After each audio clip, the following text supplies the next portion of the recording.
बिस्मिल्लाहिर्रहमानिर्रहीम। अस्सलाम वालेकुम ख़वातीन हज़रात। नावल कांच की गुड़िया की 5वीं और छठी किस्त पेश खिदमत है। हैदर ने उनको यूनिवर्सिटी के सामने उतारा तो बोला, मिशी प्लीज़ अपना ख्याल, कल तुमने हम सबको डरा कर रख दिया था। हैदर के इस तरह कहने पर मिशाल मुस्कुराकर बोली, अरे मुझे कुछ नहीं हुआ। जब तुम्हारे जैसा भाई, मीर जैसी बहन, अम्मी जान अभी जान हो गए तो मुझे भला क्या हो सकता है। अच्छा ठीक है, मैं चलता हूँ, हैदर ने कहते हुए आगे बढ़ा दी और वो दोनों अपनी क्लास में चली गई। दोनों जैसी क्लास में दाखिल हुए तो नज़र सामने बैठे अरहम और रेहान पर गई। वो दोनों उनको बुलाए बगैर अपनी चेयर की तरफ बढ़ गए। वो हेलो, कैसी हो मैडम? सना, नेहा, अलमास ने उन पास आते हुए मिशाल से पूछा। उसने उनसे सलाम किया तो सना बोली, यार तुम्हें तो अभी तक टेम्परेचर है। हाँ बस मामूली सा है, अल्हम्दुलिल्लाह मैं ठीक हूँ। अब उसने मुस्कुराते हुए कहा। वो सब वहाँ से गई तो अरहम और रेहान उनके पास आ गए। कैसी है मिसाल आप? अरहम ने पूछा। जी अल्हम्दुलिल्लाह ठीक हूँ। आपकी तबीयत मुकम्मल ठीक हुई हो गई अब? रेहान ने पूछा तो वो बोली, बस मामूली सा टेम्परेचर है, वैसे अल्हम्दुलिल्लाह ठीक हूँ। मिशाल ने आहिस्तगी से जवाब दिया तो रेहान ने हंसते बोला, वैसे आपने जिस तरह हाशिम को थप्पड़ मारा लगता था कि आप खुद बीमार हो जाएंगे। उसके इस तरह कहने पर वो सर झुका गए। मुझे आपसे थैंक्स करना था आपकी बार, उसने अरहम को देखते हुए कहा और फिर सर झुका गए। अरे किस चीज़ का थैंक? वो समझ तो गया था मगर अनजान बनता बोला, वो उस दिन मुझे आपने हाशिम से बचाया था ना, इसके लिए आपका बहुत बहुत थैंक्स। उसी अंदाज में बोली, वैसे अगर आप सर उठाकर बोलेंगे तो ज़्यादा अच्छा नहीं लगेगा। अरहम ने उसे छिड़ा तो वो घबरा गई। बहुत हिम्मत से उसने उसकी तरफ देखा तो अरहम मुस्कुराते हुए दोबारा बोला, अब मैं आपको थैंक्स कहूँगा, वरना जिस तरह आप सर झुकाए खड़ी थी लग ही नहीं रहा था कि आप उस दिन वाली एक बहादुर लड़की हैं। उसके वो हंस दी। वैसे हमारे दरमियान एक नामालूम सा जंग का खात्मा हो गया। रेहान ने कहा, जी बिल्कुल। मीरा बोली। इस वक्त सर क्लास में आ गए तो सब अपनी जगह बैठ गए। वो दोनों फ्री पीरियड में कैफेटेरिया चली गई और वहाँ से यूनिवर्सिटी ग्राउंड। मिशाल के साथ जैसे सामने पड़ी वो भागती हुई बेंच तक गई। उसके इस तरह भागने पर मीरा परेशान होकर उसके पीछे गई तो सर पकड़ कर रह गई। वो एक कांच की गुड़िया पड़ी थी और मिशाल उसे हाथों में ले खड़ी थी। मिशाल तू नहीं सुधरेगी, मीरा ने उसे घूरते हुए कहा। मिशाल ने उसकी बात सुनी अनसुनी कर दी। बोली, मीरा देख ये कितनी खूबसूरत है ना, पता नहीं किसकी है। मेरा दिल कर रहा है मैं साथ ले जाऊँ। आप ले जा सकती हैं साथ। उसने अपने पीछे से आवाज़ सुनी तो बेख्तियार देखा यही वो लम्हा था जब उसके हाथ से वो गुड़िया गिरी और करची करची होगी। ओ नो, ये क्यों हुआ मीर? उसने नीचे बैठते हुए कहा। उसकी आंखों से बेइख्तियार आंसू गिरते थे और वो गुड़िया के कांच उठाने लगी। अरहम और रेहान कुछ देर खड़े रह गए। कल जब मीर ने उन्हें बताया था कि मिशाल को कांच की गुड़िया बहुत पसंद है तो उसने कल ही खरीदी थी। वो आज देखना चाहता कि मिशाल का रिएक्ट कैसा होता है। वो सगला खड़ा मिशाल को देख रही थी। वो एक हाथ से कांच उठा रही थी और दूसरे हाथ से रुखसारों पर बहने वाले आंसू साफ कर रही थी। मीरा ने उसे बाजू से पकड़कर खड़ा कर बोली, मिशी मिशी होश कर, तू यूनिवर्सिटी में खड़ी है। इसके इस तरह कहने पर उसने अपना बाजू छुड़ा और क्लास की तरफ चली गई। सॉरी अरहम और रेहान, आप लोग प्लीज़ बुरा मत मानिएगा, ये ऐसे ही रिएक्ट करती है। मीरा ने उन दोनों से कहा तो वो बोले, इट्स ओके, हमने बुरा नहीं फील किया, बल्कि मैं तो हैरान हूँ मुस्तबिल की इतनी बड़ी डॉक्टर का ऐसा रिएक्शन। मिशाल बहुत हसास है। उसके बाद मीरा क्लास में चली गई और हम और रेहान वहीं बैठ गए। घर आते ही मीरा उस पर बदतमीजी, क्या मसला है तेरे से, क्यों ऐसा रिएक्ट करती है? वो यूनिवर्सिटी थी, घर नहीं था। उसकी बात सुनकर सब आ गए। क्या बात है बेटा, क्यों इतना ऊंचा बोल रही हो? अफशम बेगम ने पूछा। अम्मा जान सुने ना, इसने आज यूनिवर्सिटी क्या किया है। वो सारी बात उन्हें बताते चली गई। अरे बेटा ये क्या बात हुई, आप डॉक्टर बनने वाले हो, थोड़ा अपना जज्बाती पर भी काबू पाओ। फराज अम्मा ने उसे साथ लगाते हुए कहा, जी अभी जान आइंदा ऐसा नहीं करूँगी, मिशाल ने कहा। उसके बाद दोनों अपने कमरे में चले गए।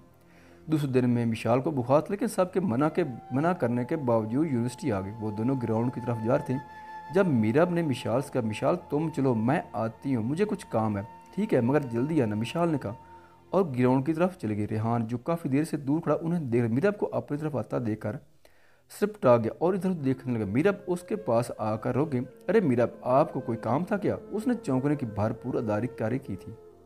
ये काम ही था आपसे। वो दांत कुछ कुचाते हुए बोले, जी फरमाएं क्या काम था? बंदा नाचीज हाजिर है खिदमत को।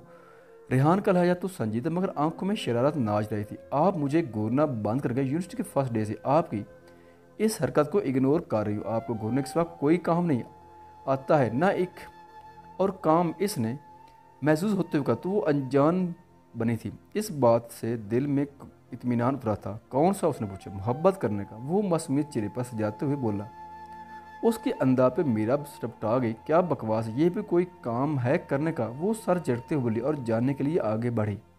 रेहान ने एकदम आगे बढ़कर उसका बाजू पकड़ लिया। आज नहीं तो कभी नहीं, उसने सोचा था।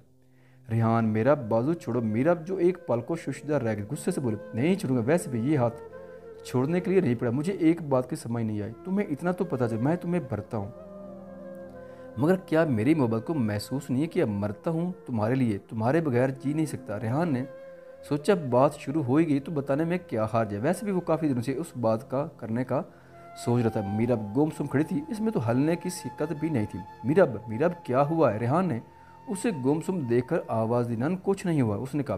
फिर मेरी बात का जवाब तो दो। वो बोला, किस बात का जवाब? वो आहिस्तगी से बोली थी, यही कि तुम मुझसे मोहब्बत करती हो कि नहीं। मुझे नहीं पता, वो बुखला गई। उफ, तुम्हें क्यों नहीं पता?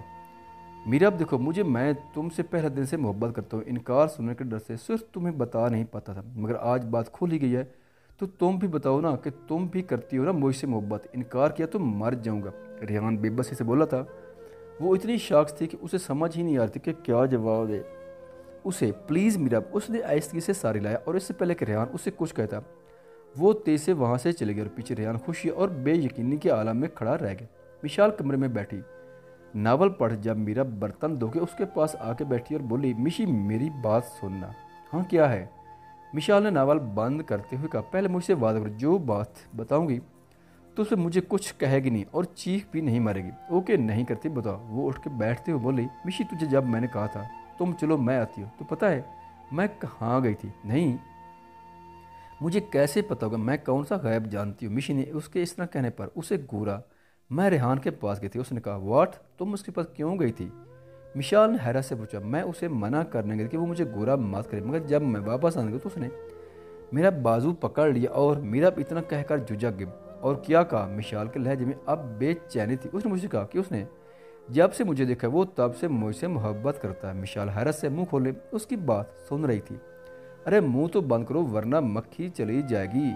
मीरब के इस तरह कहने पर विशाल ने एकदम मुंह बंद किया तो मीरब का कहका बेसाख्ता था। वो हंस रही थी जब वो बेइख्तियार चीख उठी, क्योंकि विशाल ने कुशन खींच के उसके सर में मारा था। ठहरो, मैं तुम्हें अभी बताती हूँ ये बात। तुमने मुझे उस दिन ही क्यों ना बताई, आज क्यों बता रही हो? विशाल ने उसे दोबारा कुशन मारते हुए कहा। उनकी चीख व पुकार सुनकर अफशां बेगम आ गई और कह रहे और क्या कहा अशर देखकर सर पकड़ कर रह गया और बोली, तुम दोनों लड़कियों ने पता नहीं कब बड़े होना है। उनकी आवाज़ सुनकर हैदर भी आ गया और उनकी बात सुनकर वो बोला, क्यों परेशान होती हैं आप? आपको पता तो दोनों बिल्लियों की तरह उछलती कूदती रहती हैं ना। उसकी बात वो दोनों सुनते हुए बाहर चली गई।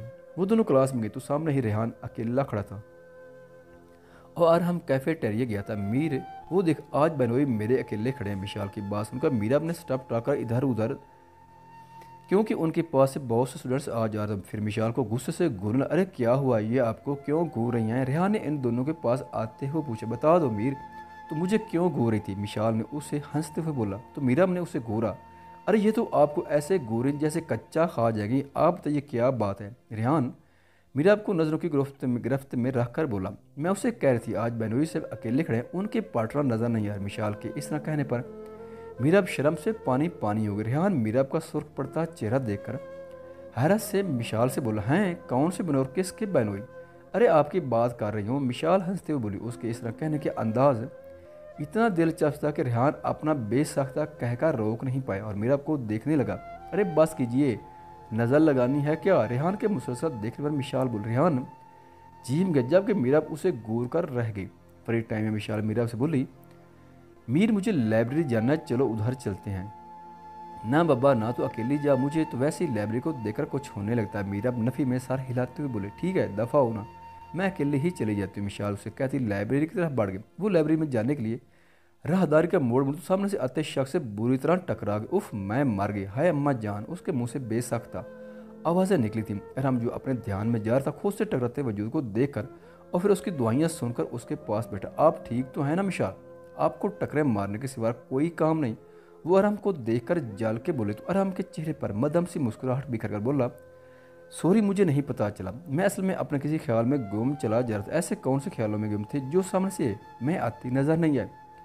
वो अभी भी गुस्से से बोली, जब ख्याल में और सामने एक ही शख्स हो तो भला कैसे कोई और नज़र उड़ा आए। अरहम ज़ेर लब मुस्कुराहट से बोला। तो मिशाल के दिल की धड़कन बढ़ी। अपनी कैफियत छुपाते उसने पूछा, जिसे दूसरा बंदा साफ महसूस कर गया था कि वो घबरा गई है। मतलब ख्याल में भी आप थी और सामने भी आप ही थी। वो उसकी घबराहट से महसूस होता हुआ बोला था, मैं आप क्या लगती हूँ जिसके ख्यालों में आप गुम थे। वो लड़खड़ाते लहजे में बोली, आप मेरी क्या लगती। उसने सोचने की एक्टिंग कर बोला, आप तो मेरी कांच की गुड़िया है ना जिसमें मेरी जान बसने लगी है। उसकी बात सुनकर मिशाल बुरी तरह से टप टप वहाँ से जाने के लिए मुड़ी तो अरहम उसके सामने आ गया। अरे अरहम भाई बस कीजिए वरना उसे हार्ट अटैक हो जाएगा। उसे अपने पीछे मीराब की हंसती हुई आवाज़ आई। वाह गुड़िया तुम तो मुझे भाई बना लिया। अरहम महसूस होते हुए बोला, आपने भी तो मुझे गुड़िया क्या। वो हंसते हुए बोली, तो ये तुम लोगों की मिली बिगत है। जैस जाओ मैं किसी भी नहीं बोलती। मिशाल उनसे बोली और नाराज़गी से उन्हें देखती वहाँ से चली गई। रुको मिशाल रुको। मीराब उसके पीछे भागी। वो उसे बताना चाहती कि वो इन सब में शामिल नहीं है, मगर वो सुनी अनसुनी करती चली गई।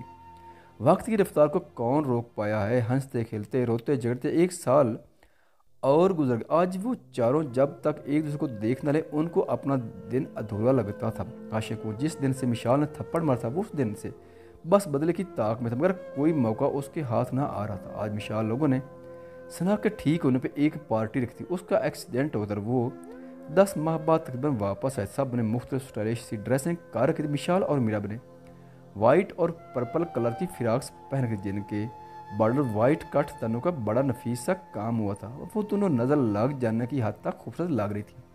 हैदर उनको यूनिट से लेने आया था। मिशाल ने उसका हाथ पकड़ा हुआ था। वो सुना के ठीक होने पर बेइंतहा खुश थी, मगर कौन जानता था कि आज के बाद ये खुशी हमेशा के लिए छिन जाएगी। हाशिम ने दूर खड़े इस मंजर को देखा था और अपने मोबाइल फ़ोन में सेव काली थी। आज वो बहुत खुश था अपनी कामयाबी पर। आखिर उसे बदला लेने का मौका मिल गया। आज एक मासूम सी कांच की तरह नाजुक रखने लड़की की ज़िंदगी बर्बाद होने लगी थी।